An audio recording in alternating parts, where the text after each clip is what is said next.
Oui, bonjour, je m'appelle Colette Ballou, je suis américaine.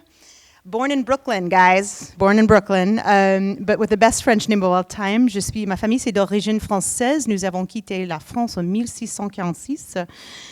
And I am back. Watch out. I do speak French. I'll take questions, but nicht Deutsch, okay? I now live in Berlin, and I'm learning German, and I speak it so badly. All I ask is that you keep it in English and French. And I wanted to be very clear. The content you're going to see up here is going to be available to you, so don't worry about, you can take pictures if you want, but it's going to be available to you open source. The team is putting it up on SlideShare right now, so don't worry about taking notes. I am here to answer your questions, to be of service to you, so focus on asking me questions and anything you guys need. Ballou PR has a spirit of giving, mainly because it was this very ecosystem that gave birth to us back in 2002. I founded Ballou PR here in Paris. We have since grown to 3 offices in London and in Berlin. I've lived in each market and established each office like a good entrepreneur. But we always have a special place in our heart for Paris, and we also have a special place in our heart for startups. So our job is to give back information to you all in an open source way, and this is what we do. We actually put me, the founder, in front of people who want information, who want to talk about these things. And so I'm here for you, make the most of it. My job is to be here for you. So a couple words about why you might, who we are and why maybe I might know a little bit of something. I'm going to let you judge as to whether I actually know what I'm talking about. But these are some of our clients, current and past. So we've had some really interesting relationships, gotten to work with great companies. Current clients in France today include Pinterest, Waze. We also work with folks like Box and AOL Networks, Expedia, so some big companies. We tend to really like high growth companies that are in that very fast period of growth. We work with a few public companies, but not many. And there are a million stories behind all this. You'll also notice that we work with venture capitalists. We also work with TechCrunch Disrupt. So we work with companies all in this giant ecosystem of ours. High growth startups to venture capitalists to conferences, quite frankly. And the presentation I'm going to give you, which you're very brave to show up for, is something that's come from conversations I've had with people over years. I travel a lot with people you might recognize in the photos coming up. We end up talking, we get on buses, planes, we sit around at conferences. And I am now also an investor, an angel investor. A part of my job, my pleasure, is to take the dividends that I get from Ballou PR and put it back into the very ecosystem that gave birth to us. So some of the conversations I've had have included people, you can't recognize maybe this guy, you can see my butt, but this is Jan Koum of WhatsApp. So we're just shooting the shit backstage at a conference about a year ago. So, it's conversations like this, hanging out with him. You might recognize this guy. This was actually taken in Paris in 2008. That's me looking pretty unpleasant, actually. Then we stopped arguing. So, there's Mark Zuckerberg. This guy is Fred Wilson of Union Square Ventures, who's a very well-known venture capitalist, American venture capitalist, who's investing more and more in Europe with Union Square Ventures. And then these jokers. So that's Robin Waters, now of TechEU. That's Mike Butcher of TechCrunch, and of course Dave McClure of 500 Startups. So these are the kinds of people who these conversations, over time are coming out, and we kind of put this all together, having had these conversations day after day, trip after trip. And so I'm going to give you a couple tips, and I'm going to talk you through how to approach people that you want something from. And it sounds like a strange topic, but I've watched so many people fail at getting what they want, whether you want to talk to a journalist and maybe have them start to get interested in what you're doing, whether you want to talk to an investor. I watch these conversations start, and then sometimes they don't take off or they don't go anywhere after the initial conversation. And I've really tried to I'm going to give you the tools to be really effective at asking what you want, and therefore increasing the chances of you getting what you want. So kind of rule number 1 is that cat is killing me. There is a crazy cat running around. It's fine. But I think the most important thing is to remember that the people that you're asking favors of are really busy. They don't mean to be jerks, but they're waking up. I mean, imagine in Silicon Valley, you're waking up and you're opening up your email, and there are 106 emails sitting there before 7 o'clock in the morning that you need to get to. And immediately what an important person, a person is doing is prioritizing. Which ones are coming from, in my case, clients, which ones are coming from the media, which ones are coming from my colleagues, and immediately those get the first priority. And then anybody who's asking me stuff kind of outside of that gets put aside, no matter how much I want to help. I lower the priority. And so this is kind of the rule I want you to keep in mind, is that most people really remember what it was like to want help. I still need help, but early in the days when I founded Belo PR, when Sonali de Rijker of Axel sat down with me for a half an hour in London, I was so grateful. She gave me such insight. I never forget that. I'm sitting here, 12 years later talking to you about it. I never forget it. So what I find is most people who get into this ecosystem, it's a cycle of goodwill, and they remember what it's like to be helped and they want to help. But your job is to make the request so specific that they can help you quickly and also maybe help the person next to you who may be right behind you. So, but the one thing I do see is that sometimes when we get in front of people like Mike Butcher or Fred Wilson or Dave McClure, we get so excited that we're engaging with them that we try to take up all their time. And you have to remember, the point is to get in and get out. This is not an all-you-can-eat buffet. The point is not to keep talking to them, keep asking them for things. It is really important to kind of get in, get out. And also, and I'll talk to you more about this, that the point is also not to rock up to this wonderful, generous ecosystem we have, and I don't think you'll find another ecosystem like it.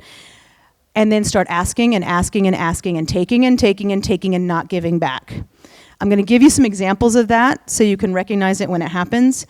But it's really important that I see a lot of people enter into it and they just start taking and they don't give back. So the other part of this is, as you guys increase, grow your companies, have exits, become people that everybody also wants to talk to, just remember, I'm trying to encourage you to give back because your day is coming if it's not already happening, and try to give back into this.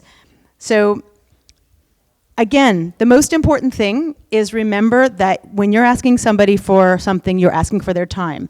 What's going through my mind at any given point is, okay, if I answer this or do this call, I'm not going to be able to see my boyfriend, talk to my friend, work out, have a decent meal, because basically the requests that come in mean the things that I want to do get pushed back. I bet we all do that as well.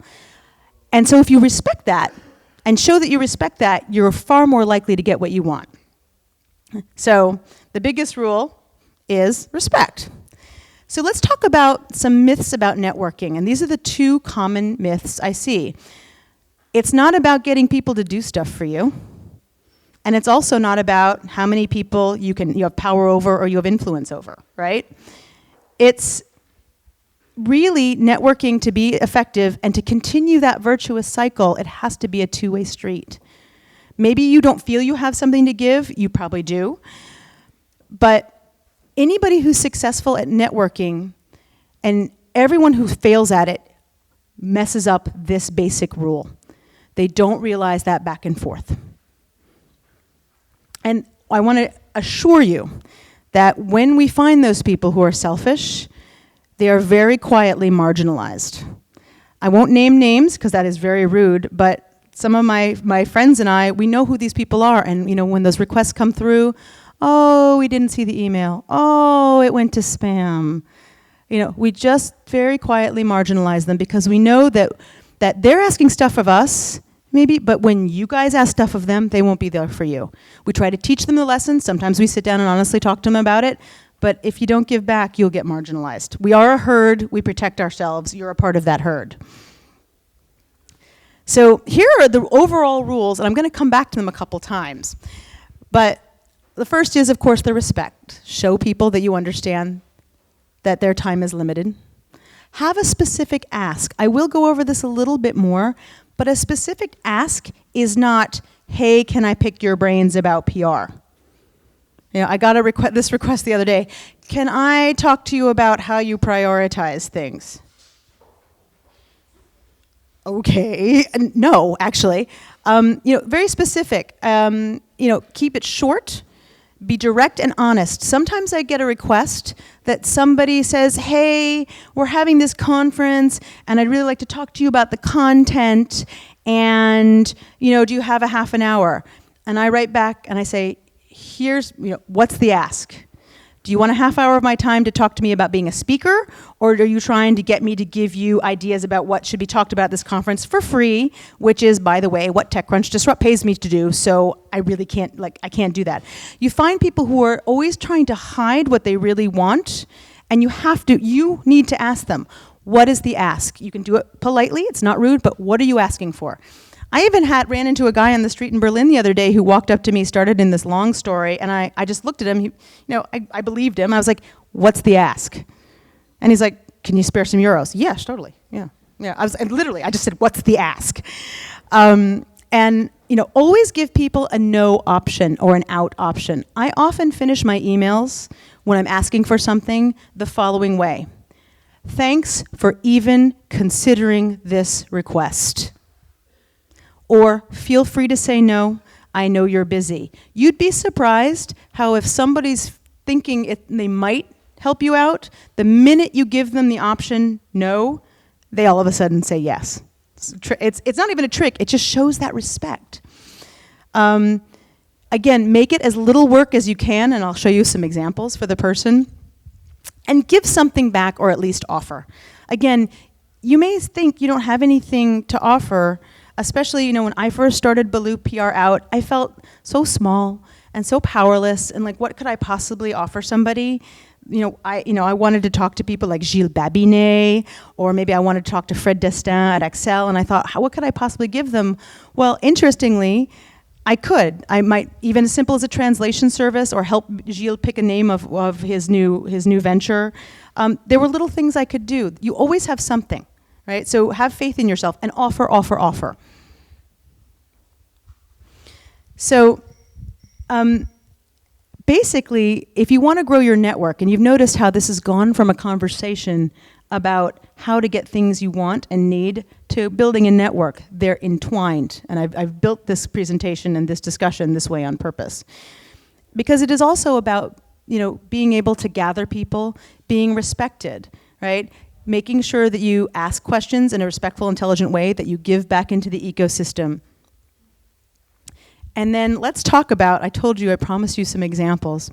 So including a few fails that we can chuckle about. No one is being identified, and I promise none of this is any of you in this room, so don't worry.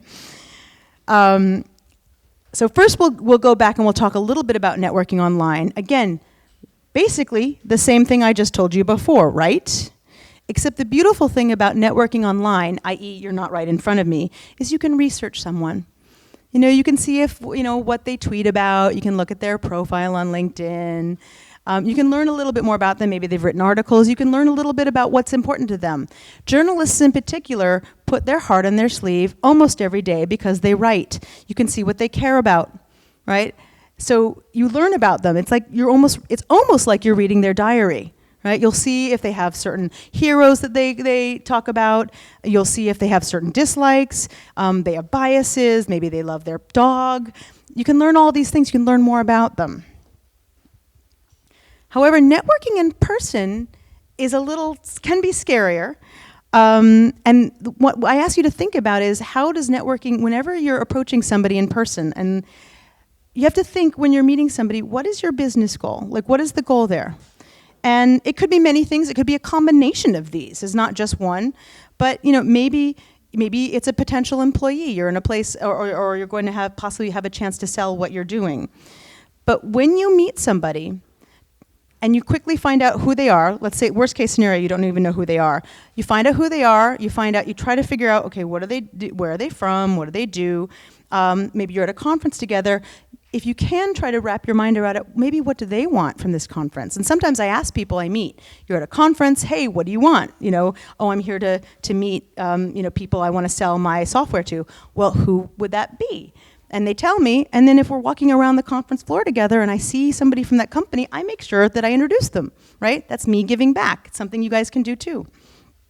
So there are two kinds of networking in person. There's meeting the person that you knew you were going to meet, and then there's just meeting, you knew them, you had a chance to look them up, you maybe have a photo of them, or then there's somebody who just walks up to your stand or walks up to you at an event, you get introduced, and you have to quickly figure out who they are and how you guys, what you have in common.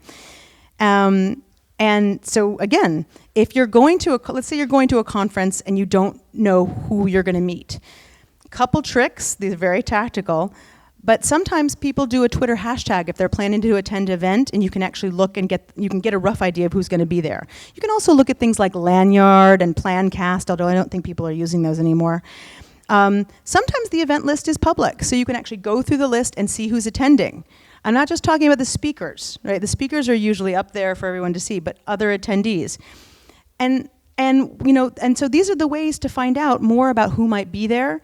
You can even, get to the conference and quickly take a look and see who's tweeting about it, what the hashtag is, and get an idea of who those people are. Just sit in a corner with your coffee first thing at the conference and see who's there. So there are all kinds of ways to prepare for networking. And if my grandma was here today, she would say that networking and good networking, the key to that is the point is to make other people feel comfortable with themselves, feel welcomed, comfortable, and helped. Because everybody feels stupid at a conference or an event. There's nothing worse than you walk in and everyone's talking to each other and you just walk in alone and you're standing there. And you pretend to take a call because you're really freaking embarrassed. How many people have done that? You pretend to have something really important. Oh, you look at your watch and then you realize, oh God, I don't have a watch.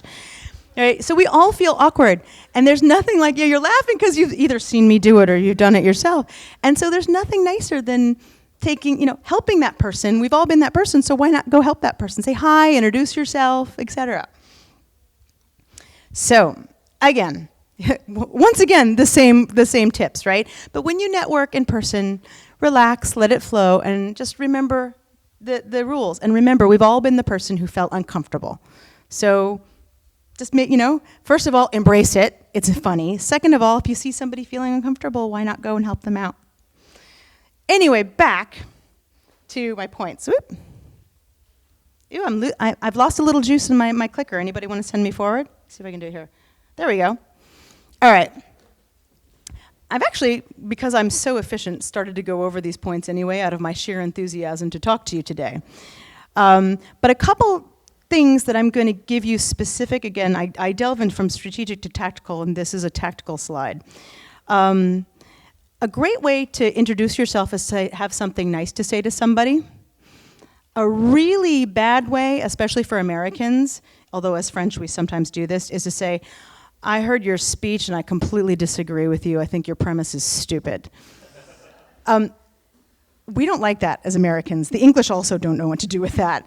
So if basically, to get along at an international conference or in an international situation, say something nice or don't say anything at all. Compliment, but don't suck up. And, in the end, remember that anybody you want to talk to, usually they feel a little uncomfortable or odd too. Don't worry about it. We're all feeling weird. We all feel like the last person chosen to play on the sports team. We're all in this together. This is where I keep going back to the ecosystem that you are a part of or that you are joining or thinking of joining, depending where you are on this continuum, is a generous one. It's the best thing I ever did was enter into the startup community because it's generous, thoughtful, and we're all trying to help each other out. So make sure you give back into it. So I promised you some epic fails, and this is the part where you get to laugh and enjoy. And all of these are real, and they happened. And in fact, I added number 3, but it didn't fit onto the slide. I added it this morning. So these are examples of what I've told you about. If you couldn't quite figure out an example of what I was saying in previous slides, a perfect example is this attaché. It was an attaché, to the American embassy in France a couple years ago, and this person, once they found out I was in PR, decided that I was their person to send anybody to whenever there was a PR question. Not, who cares that I don't understand PR about cars, makeup, all kinds of things. I only understand technology, but even event space. Colette, do you have any ideas of events? What am I? No. And so this bad networker number one basically took me on and pimped me out and offered my time up and my advice to anybody that they met. They were only trying to grow their network. They were taking all the favors, like this was shining back on them. And I didn't want to embarrass this person or make them look bad, but eventually I realized all I was doing was working for them. And so I very carefully took them aside and said, I charge £500 an hour. Should I charge you or your friends? I said it more nicely than that, but really I was like, you can't, I'm not here, I am not the all-you-can-eat buffet. If you really think there's somebody who I can help, ask my permission. And that is the rule, right? You want to offer me up, you send me an email and you say, here's the situation, would you mind talking to my friend? If I can, I will. If I can't, I'll tell you I can't. But then you haven't put me in the situation of saying no to somebody I've never met. Right? And this has happened a lot. It happens often, and people don't mean to do it because they're just being enthusiastic, but stop and think before you volunteer someone else's time. Because again, my time might get volunteered 5 times a day. Assume 20 minutes. Guess what? There goes my workout. There goes any relaxation meditation I want to have at the end of the day. There goes my bedtime. Maybe I miss a flight if I'm really doing bad. Second one is a really good friend, and he knew better. He basically, one of his partner's daughters was going to be in London. He wrote an email CCing the partnership of his venture capital firm saying, Colette would be thrilled to take out to lunch. This guy completely hijacked my entire day. There was no way I could go back to all of them. I couldn't say no. In front of all of his partners, some of them who were my friends as well, I had to say yes. Now, you might say, what's a Saturday? Wah, wah, wah. Well, that was a really important Saturday. I was in London, and a friend of mine was in town, and I had to basically shorten, what should have been a nice long catch-up lunch, which meant a lot to me, to like a 3-minute coffee. It wasn't fair. Now, I took the guy aside and told him he never will do it again. He will never do it to any of you because he knows that was very bad. Another one, a friend, spouse of a current client, keeps asking me what conferences he should attend. He's doing this, this, and this. What should his key messages be? What conferences? Guess what email I sent to him? This is the kind of information our clients pay us for. It is disrespectful for me to be giving this to you for free. I'll give you an idea or two, but I cannot do this. It is disrespectful. I am not respecting the relationship and the contract. He's done it twice so far. I have every reason to believe he'll do it again. So how not to ask for things? Can we go to coffee so I can pick your brain? That's not going to get a yes. In fact, one thing I'm noticing out in Silicon Valley is that people are doing 15 to 20-minute meetings, right? You go in, you have a chance to schedule in their calendar, they give you a 20-minute window. Get short, get to the point. It might be just a meeting, it might be a coffee, it might be a phone call. But most of the things you need can usually be done in 5, 10, 15, 20 minutes, right? This is one I get all the time. Can you read our business plan and tell me which VCs I should approach? There are entire boutique investment firms that do that. I do not do that. It's not my job. We even have well-meaning friends of the company who have heard this presentation who still do this. Right? People will forget, have pity on them, but my job is not to go through and tell you which venture capitalist you should be having on your board or going after. My other favorite is once they've done that, they turn around and ask me which VC, would I make the introductions? Okay, we'll talk about that in a minute. Here's another one that you probably are all rolling your eyes at. Can you introduce me to your media contacts? That's what we do for a living. Why would I just give you that for free? Oh, would you like my first, second, and third born child too? And then again, back to this bad networker, which you can tell is one of my pet peeves, and it's something I don't want you guys to become, because I don't want you guys to be marginalized. So don't be the one who offers up people's time. Always ask, and it's real simple. You think you should introduce somebody. Ask the person who the request is for separately. Don't put your friend in CC, ask them. This is the way I do a lot of introductions to venture capitalists who I know when I've seen something I think they'll find compelling. I send them the business plan and an email written by the founders. Say, are you interested in meeting them? I don't put them all in CC saying you should meet. It's not fair. It's hijacking people's time. So some really great resources that you can read beyond, and again, this will all be available to you. But again, most people will make an introduction. This is a generous and wonderful community. They want to help. There are very few people who don't want to help. And so if they think it's going to be of interest to one or either part of the party, they'll usually make the intro. And so this guy, Roy, who I strongly suggest you follow on Twitter, if you're on Twitter, wrote a fantastic article about how to make introductions. Again, this is going to be available to you, but this is amazing. And if you so feel like it and you want to practice some of your networking skills, you can send a little tweet out to him right now and be like, hey, there's this woman on stage talking about how awesome you are. Everybody, I think he's in New York. Everyone likes waking up to that.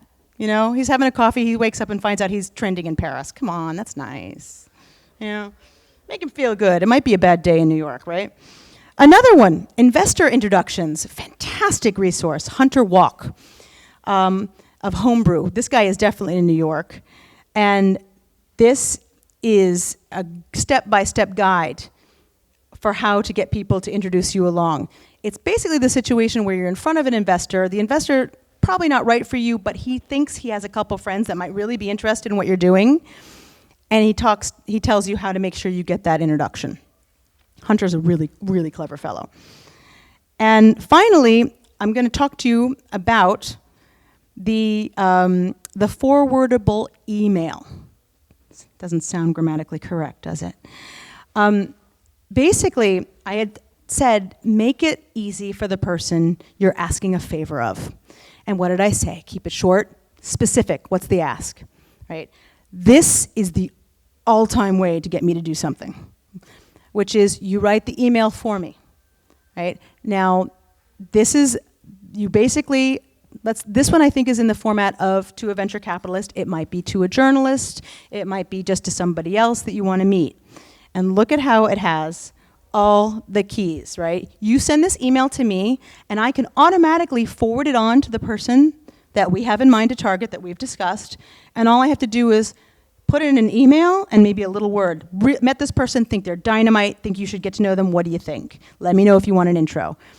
And this is, again, it's for a company, it's for basically looking for an investment, but when you see this pattern, you can see how it's something that you can duplicate for many other purposes. You want to sell to somebody, you want an introduction, you want to hire somebody. You can steal this and repurpose it over and over again. And this is just perfect. I've used this over and over again. I send this as a template to people when they want me to do something, because if I can do something in 45 seconds or less, I will do it, because I am anal. I love getting stuff off my plate. So if you make it that easy for me, I'll probably do it. But if you ask me to go through your presentation and tell you what VC, it'll never get done.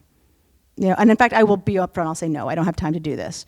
So this is the perfect thing. I think I might have even taken this from a combination of what Roy and Hunter wrote, maybe. So let's give them credit right now. But guys, the whole point is that you've entered into an ecosystem, a generous ecosystem, where if we keep giving goodness to one another, this thing's going to continue, and it goes beyond France, it goes beyond Europe. You know, the goodwill you get here can come out in Silicon Valley or New York or Bombay or who knows. So I want you to get what you want and set you up for success, but I'm also asking you to remember that when you're the person who everyone's asking for, don't forget this moment, don't forget this talk. It is coming. So make sure that the generosity keeps cycling into the system. It's what makes this ecosystem the best one in the world, and the one that sustained me. When I think of what else would I do, I can't tell you what else I would do. It's been the best thing I've ever done, is entering into this ecosystem and being a part of it. And with that, this is us. We are 3 offices, as I mentioned, across London, Berlin, and Paris. I now live in Berlin. And please follow us if you're so inclined. You don't have to. Sometimes we tweet out really clever things that can be helpful.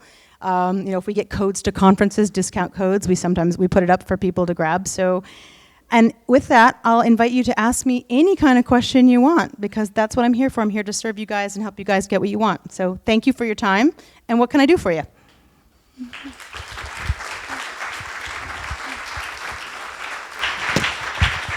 I know it's always hard. The first question usually is not, no one wants to ask it, but go ahead. I don't mind. Oh, brave. And who are you, so we can give you some free PR? Tell us who you are and what you're doing. I'm gonna have to get up. Oh, you don't have to get up. You can, well, okay, well done. Okay. Hi everyone, my name is Teen. I'm the founder of a startup called Small Jobs.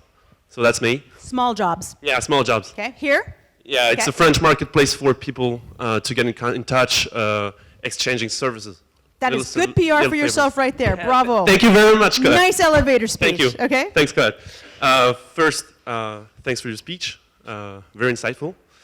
My question is, do you ever get asked favors out of the blue? I mean, from someone totally random that you never ever... I'm not going to ask you anything. Like Usama asking me to get his cat off the roof, like that? Yeah, probably. Do you have one in mind? Yes, the answer is yes. I'm Yeah, curious. it's not your friend or anything, just an email. And did you ever accept to help out?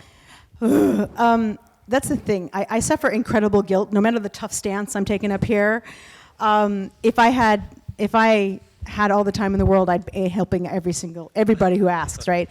But yeah, I have gotten that, and basically I've kind of thrown it back at them. Usually the favor is usually what determines the response. There have been actually times when somebody has very carefully explained, but why they're asking me, and it's compelled me and moved me. It's well written, and it shows again a respect for my time. But if somebody just says, hey, you don't know me, I got this very sweet email, hey, I'm coming to Paris, I see you're with 500 startups, I'd love to talk to you about my business plan. And I was like, wow, if you've done any research whatsoever, you realize I haven't lived in Paris since 2009, number one. But they wanted to get to me because of 500 startups. And again, but then part of me felt that pain, and I was like, I know what it's like to want to get attention from somebody or think that if only you can get funded by this company, your dream can come true. So I try to take time, but sometimes I can't. It really usually depends on what's said and how well that email's written, and if it shows the respect that I taught you, up here. So if there was like, I know you don't have any time, but I'd be so grateful if you could just hook me up with this person because of this, this, and this, I might do it. I did it at least once. I'm more likely, we're humans, we're more likely to do things for people that we know. Proximity and familiarity is usually what drives us. But I'd say maybe, in the last 15 years, a handful of times. Right? Because my network gets my first attention, always. I prioritize my network. Right? And that's this, any of you who write me and say, hey, I saw you speak, at the family, immediately that puts you on priority with somebody I haven't met because you're already a part of my world. Right? So does that answer your question? Okay. Okay. Other questions? Hi. Who are you and what do you do? My name is Nikhil, and I work for a startup called C-Cube. C-Cube. In Paris. So we connect students with companies through hiring platforms that we have. Awesome. Well, to forums that we conduct. Okay. So my question for you, first of all, great talk. I enjoyed it. And second of all, did you have a moment when you, for example, when you go to a networking session or to a conference and you had a very bad moment where you thought you really screwed up, and then what did you learn from it? Not necessarily now. How much time have you got? At this point, but one incident maybe that we can learn from.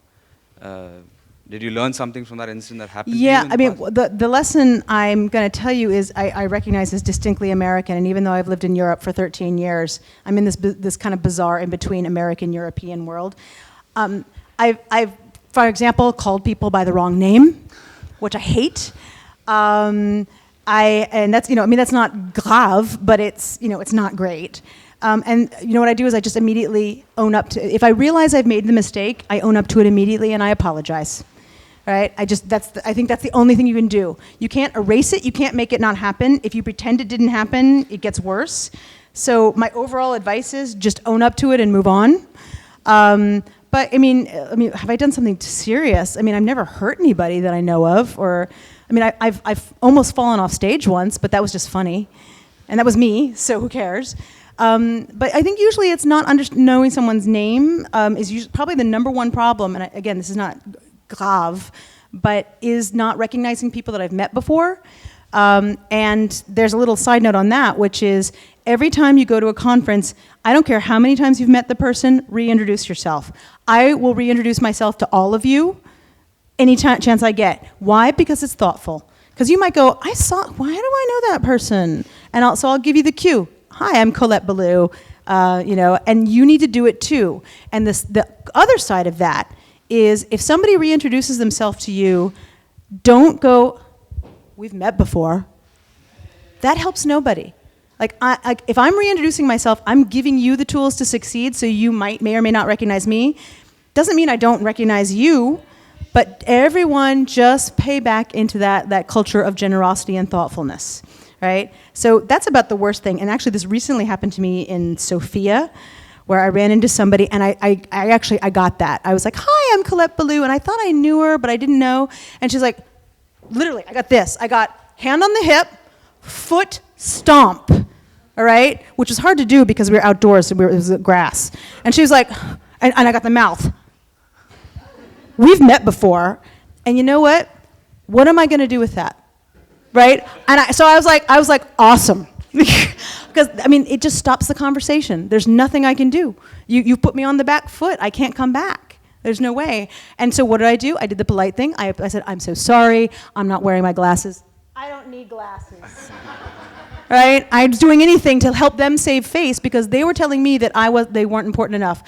I'm just not that clever. Whatever. So that's the most serious thing. If you have something more embarrassing that you want to confess to all your new friends here about you've done, I'd be happy to talk it over with you. Okay. Sure. Or if anyone has something they want to share, or anyone has seen me do something that I should know about, punkage. Next question. Great question. Right here, yeah. Hi. Who are you? What do you do? My name is Charles, and I'm going to release a new app in a few weeks to solve a personal problem that I have for years. It's where we're going to get a drink or where we are going to just eat. One of the serious issues. It's something I'm doing for 10 years in Paris. It makes me crazy, actually. And the only solution I found is just to say, okay, internet is not helping me, but my friends are helping me every day. That's why they are my friends, because they know me. Right. So I just want to create an app that's can share with my friend good tips with restaurants and drinks. Bravo, good elevator speech. Sorry? Good elevator speech. Now everybody knows what you're up to and what you do. Bravo. So the name is Huggy, and it's going to be released in a few weeks. Congratulations.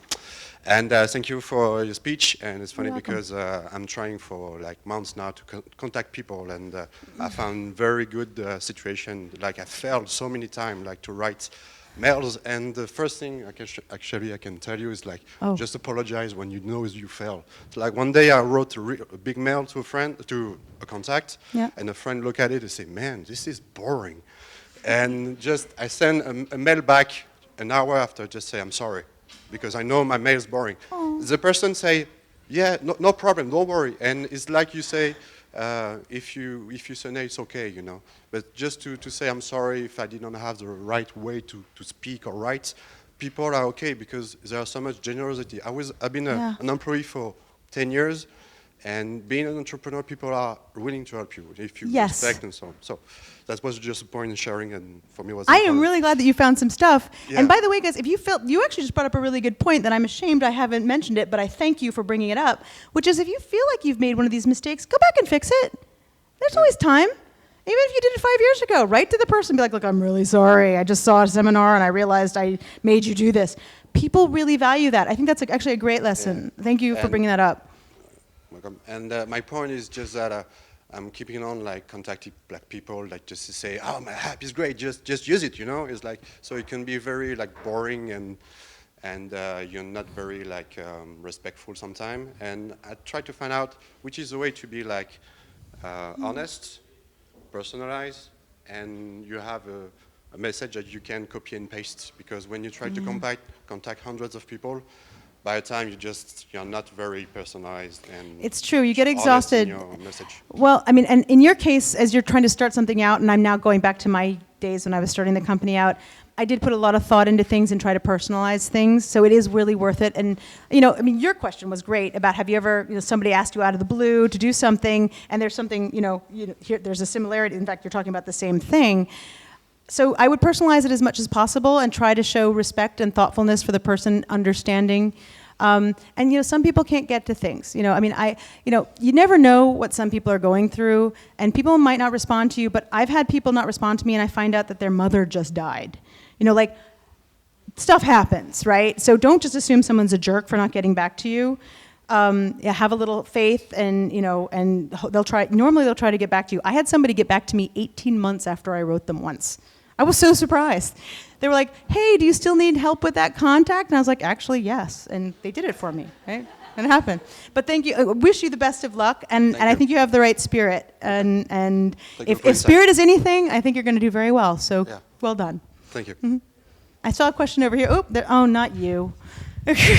You are not allowed to ask questions. That's my friend. Yes, hi, who are you and what are you up to? My name is Oswald, and I created a video game in which you're a wine grower, you produce wine, and at the end you can buy it to taste it. So it's a new way to discover wine and to buy it. And my question is about how to say goodbye to somebody. Ooh. You are at a cocktail or a party, and you just met a guy, you're speaking with him, but it takes too much time. If discussion is going on, and you'd like to say, stop, I need to talk to this guy and to this guy, say, how to say just goodbye. Oh, God, I should have addressed that. This is the best audience for questions. I'm going to have to revise this thing now. Great question. It is, of course, culturally sometimes, let's assume we're all working with an entrepreneurial, somewhat anglicized culture, which we are vaguely in, no matter what country we're in. And one of the best, there are two ways to do it, be honest or lie. So being honest is, I've really enjoyed talking to you, I want to go catch up with some other people, was a pleasure, right? Lie is, I desperately have to go to the bathroom, I'll be right back. I really am up for the honest thing, is just, honestly say, it's been a pleasure, I've enjoyed meeting you, there are a couple other people I would like to connect with here in the room, or if you really have to go, go. If you lie and say you have to go and you're still in the room 45 minutes later, that doesn't make the other person feel very special. So just directly. And so again, part of what I said is say something complimentary, shake their hand, thank them, and if you're really interested, get the card and move on. So be direct. It's sometimes tough, though. I've actually watched media, like my friend Mike Butcher at TechCrunch. People will not let him go. I've actually seen people hold on to his leather jacket, which he does not like. Because they're like, Mike, we really wanted to talk about this. So always give people, be kind and direct. And also, when it happens to you, be kind and let them go, right? Because it happens to me, too. People are desperate to get away from me. So other questions? That's a great one. I'm going to add that. Punkage, did you want to ask a question? Hi, my name is Carl Schulmeisters. Hello. We are Clear Roadmap, and Clear Roadmap is an online service that helps a medical device, mHealth, mobile app. Do what? What does it help innovators get through the regulatory process of the United States government. Oh my God. So if you want to sell your health fitness You are a brave device, man. Wow. Through in the U.S., which is the biggest market in the world. Yeah. And Our it's solution complicated. lets you avoid having to pay €300 an hour to a medical device consultant. Well done. That's really interesting. And for folks who understand the U.S., our pitch is even simpler than that. We're bringing TurboTax automation to the medical device consulting field. Nice. Anyhow, my question is actually more towards the business itself. You've put up a couple of Twitter links and talked about using Twitter and various other things, but you are a professional PR firm. Yeah. For startups, where do you see the balance between going to a for-pay professional connected PR firm versus the ever-popular growth hacking, try and building your brand on Twitter and LinkedIn and all these other things, particularly now that LinkedIn is really getting hostile towards tools like Hootsuite? Yeah, good point. So this is a part of my PR for Startups chat, but I am happy to go, hors piste and answer this. We actually, At Ballou PR, we think it's actually criminal that most, is that the cat? Is that the cat up there? Okay. notice I am not looking, right? So we actually feel that most companies should be doing their own PR up until about what I would call a Series A. A Series A is different here in Europe than it is in the United States. But what I find is that when you're a startup, you need basically two things, right? You need someone to buy your stuff, whether or not it's consumer, your B2B or B2C. So someone to buy your stuff, or users or something, sales or users, or you want your valuation to increase, right? Usually those things are very closely entwined. In fact, if they're not entwined, there's probably something wrong with your business model. But I find that the founders and the founding team are very able to create that first level of excitement by themselves, which is why you don't need a PR firm, right? In fact, my big pitch is, for the love of God, don't hire a PR firm, which is especially funny since I own a PR firm. But we don't, this is why we're very open source. This is why the stuff I'm putting up here, I'm giving to you, so you guys can do it yourself. You can go through other slide shares of ours. You'll find that we have templates of a press release that you can have. Take them. But most, founders are perfectly capable of driving the first wave of what they need early on, right? Through favors, et cetera. And most of the time you don't even need media attention, and that's the thing. People think that they need media attention. You get an article in TechCrunch or Business Insider, and that drives traffic to you before you're ready for it. Your servers go down, people have a terrible experience, basta. You are basically done, or you're gonna have to spend a ton of time coming back from that. So the first thing I ask you to think about is, do you really need media attention to get what you need to do? Probably not. You just need to meet a couple introductions. You need to just get into the company to sell, or get a couple users. You drive the users in a way that's less direct than media attention. Really, the simple answer is about Series A, right? Just about Series A, and that.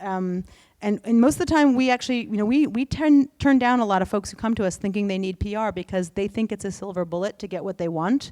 In fact, we once had a prospect who said, Colette, he was Russian, I'm not going to do the accent, we are going to fire entire sales force and hire Ballou PR, and you are going to make our sales good. And I was like, nuh-uh. I was like, you're not going to hire us. You're going to take the money you would have used to hire us and hire 2 more salespeople, and that's the way your business grows, right? And once we're to get that next 100,000 users, et cetera, right? And one thing, a note on this, there's one thing that makes me very angry. It's when PR agencies come in and scare you guys into thinking that if you don't hire them, you're not going to get the media attention you need, and therefore you will not get you will not get venture capitalists, you will not get, that is bullshit. Anyone who tells you that, run. They are lying, right? They are absolutely lying. And it makes me very mad, because the money that you have, whether it's your money that you're putting into your own business or whether you've got an investment, is precious. That is it's the most important thing. And anybody who comes and tries to part that money from you makes me furious. So please think very carefully and don't fall for scare tactics like that. Again, a lot of the agencies are like mine, will give you free tools that you need to reach the media. This is not brain surgery, it's pretty easy. And in fact, if you see when I give my next talks, PR for startups, come get all this goodness. It's for you to use, because there's so many things you can do before you get to that point where you really need an agency. And I have seen, you can tell this upsets me greatly, I have seen companies fail because they've spent too much. We had one company in the UK that came to us, and we did a very thorough analysis, and we said, you don't need to hire an agency right now. And we did that, it took us a lot of time to come up with that. It was probably about £2,000 or £3,000 worth of our time, but when we talk to somebody, we really talk. And they turned around and went to another agency that I know was having a bad year, so they were taking anything to try to increase their revenue. And that startup was out of business, this upsets me a lot, in 16 months. Now, are they out of business because they hired a PR firm? No. Could they have used the £36,000 that they spent on something else and maybe given them extra runway and maybe made it to the next round? Yeah. Will I ever forget the firm that did that to them? No. Will I ever hire anybody on that team who greenlighted that decision? No. Because you don't mess with my people. We protect the herd. Number 1 rule. You can tell I'm very worked up about this, but do not mess with other people's dreams. Just don't. We're here to make each other's dreams happen, not to make money off of it. Okay. Okay, next question, please. Pankaj, I did see you had a question. Who are you? Hi, my name is Punkage. I am a serial entrepreneur, and I wanted to thank you for your talk. And you're also an investor now, if I remember I'm correctly. also an investor. I wanted to ask you if you could, you talked about having an ask. I wanted to ask you if you could talk a little bit about what factors go into determining what is an appropriate ask for the situation. Ooh, that's a good one. Let's go, and you guys can correct me, but let's think of some situations that you typically would be doing, right? Asking for an introduction to somebody who you might be able to sell something to, asking for an introduction to an investor, maybe trying to get media attention. So let's use those 3 examples, because I think probably they cover everything here, right? And a good ask is very specific and it's well researched. So you ask me to introduce you to my buddy, to Fred Destin at Excel Ventures. The first thing is, short and sweet. You tell me why. And you put it right up front so I don't have to read through a paragraph after paragraph to figure out what's going on. So I'd like to, I have a company, I'd like to meet Fred. Fred has invested in SaaS. He loves SaaS. He specifically loves SaaS in the automotive. I'm making stuff up now. But in automotive, he's invested in this, this, and this. This is why I think he might be interested in my company. So I'm sitting there going, wow, that's a very specific, like you're asking me for an introduction, check. The introduction is warranted because you've done your homework, check. You followed my rules. You were very short and sweet. Check that. So a specific ask that is something that I can also fulfill, right? And that's something that relatively quick, because I will come back to you and I'll give you the rules. Here's create a forwardable email with your deck, and I'll do it. Or I'll write you and say, you know what? I just can't do that. Except that I can't. There might be a reason why I can't do it, right? Maybe I happen to know that Fred just invested in a company just like yours. I can't tell you that because it's a secret, but I would be giving up a confidence. But if I say no for a reason. Accept that. I will always apologize, but accept that. Another good example of a great ask is, there's a question, Colette, can you introduce me to all your media contacts?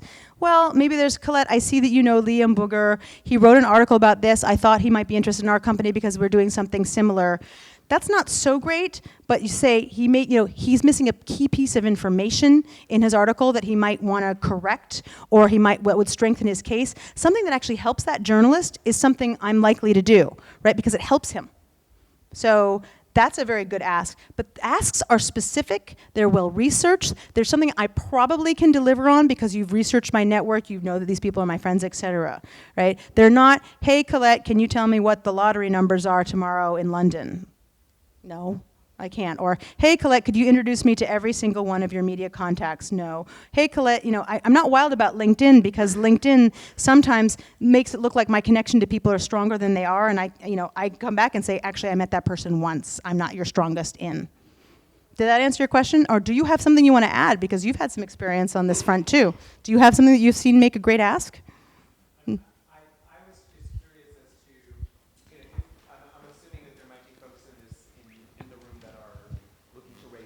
Yeah. So you wouldn't go into a cocktail party to raise money.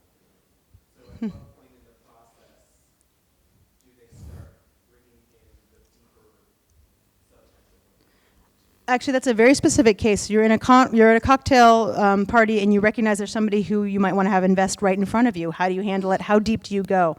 First of all, the context. It's a cocktail party. People are trying to, chat. So they're probably not going to sit down and go through your deck with you right then, right? But you can say, look, I have a company. I'd love to talk to you at a further point. We're doing this. May I give you my card? May I get in touch with you later, so we can meet at your office? That's a perfect way of doing it right there, right?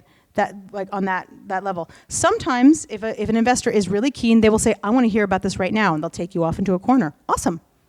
Great. Let them lead. Other questions? No? Oh, yeah. Thanks. So my name is Adrian. I'm working on a social network app. Basically, it's Snapchat and Yelp on the Google Maps. And my question is, have you ever needed to fish for attention and how you do that? For instance, like, do you throw stuff out there and hope for the best? Like Say, what? Give me an example. I have like up to 3 tickets for the Web Summit this November. According to you, would people go like to me and ask questions, or am I going to be hurtful for myself, just like spreading myself like that? I'm not sure I quite got the context. Could you repeat the Web Summit? What was the example? Sorry? The example you used, tickets were Web Summit. Yeah. What was repeat the example that you used. Say I have up to 3 tickets to go to that event where I will hold a presentation booth for my startup. Good for you. And that's a bit of a waste, and I'm still looking for teammates. So just throwing it right here. Hi. Am I harmful to Yourself. my image? Say, shouldn't I be throwing my stuff out there? Okay, so there are 2 questions here. First of all, do you think that you're being wasteful for spending that amount of money? Is that a part of your concern? No. Oh, okay, so that's good. That was one thing I thought I heard the subtext. No, I mean, don't go out and be rude or idiotic or foolish. I remember one time, it was at a conference, the last time I think Mark Zuckerberg was here, where somebody he had this little robot, and he let the robot go towards it was a stunt. Oh, I'm sorry. You're trying to see. I'm sorry. No, and it was a ploy for attention for Mark Zuckerberg's attention. It was a little robot that started walking toward the stage. It was a huge audience, and everyone looked at it who could see. Yeah, your face, right? Your face, and your face was this. Right? It was really painful. As French, we were sitting in Paris. As French, we were just like, this is so lame. And you know what happened? Of course, security swarmed in on that thing and took it down, because it was a security. I mean, this person wasn't thinking. They were trying to get attention. It was a sad bid for attention. And he was hoping, what was he hoping? Mark was going to be like, hey, that's awesome. I want to draw attention to this. And who are you? And I want you to be, I want to give you 50% of Facebook. What did he think was going to happen, right? Instead, the poor robot got broken because it got tackled by security, and it stopped the conference. Everybody was furious. And Mark, who was already jet lagged and was like, it just created no good. So people talk about publicity stunts. Most of them are bad. Why? Because usually they make somebody feel uncomfortable. And this whole conversation, there's been a subtext about the importance of making other people feel comfortable, right? And this is a generous ecosystem, and we need to be generous to one another.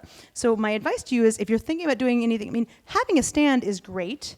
Meeting people, being friendly, being kind, people will always remember you for that. No matter what you do, whether it's this company, the next company, whether you become an investor and venture capitalist. So careful on the stunts and the foolish stunts. Think about if they're going to make people uncomfortable. And not are you comfortable with that, but is that really the right way to do anything? I'm not sure I answered your question, but that's where I went with it. You're welcome to talk to me afterwards if you want. Sure, thanks. And so in the early beginning of your adventure, you never had the need to fish for attention? Do you have any funny stories to share with us? Despite my appearance, I tend to be somewhat elegant on these things, and I'm quite old school, and I'm old school East Coast. So I never would fish for attention. I would very politely put my request out there, and if it's rebuffed, I'm not going to do something that's I'm not going to be untoward, as the English would say. It's just not my style. If it is your style and you don't mind pissing people off, well, then that is one reason to do it. I still wouldn't, as their counsel, I would not advise you to do it. But it's just not my style. Not my style at all. My way of getting attention is write well-timed emails to people who may well want to give me a hand, and that's what happened. Thanks. We can talk about it afterwards. Anything else? Because I'm also happy to stay and chat with people a little bit afterwards, although I am hungry for lunch. Are there any other questions? Guys, I really want to thank you for your time and attention. I want you guys to get what you want and what you need I really do. And you know, now you've become, you know, part of my herd and my people that I feel like protective over. So that may scare you, or you may be excited about that. You can do what you want, but that is the thing. You know, if you need to reach me, you can just say, hey, I saw you, you know, September at the Family, blah, blah, blah, blah, blah. So don't forget the power of that. And thank you so much for your really good questions. Like, there were some really awesome ones. So take care, and if you want to talk to me afterwards, come on up.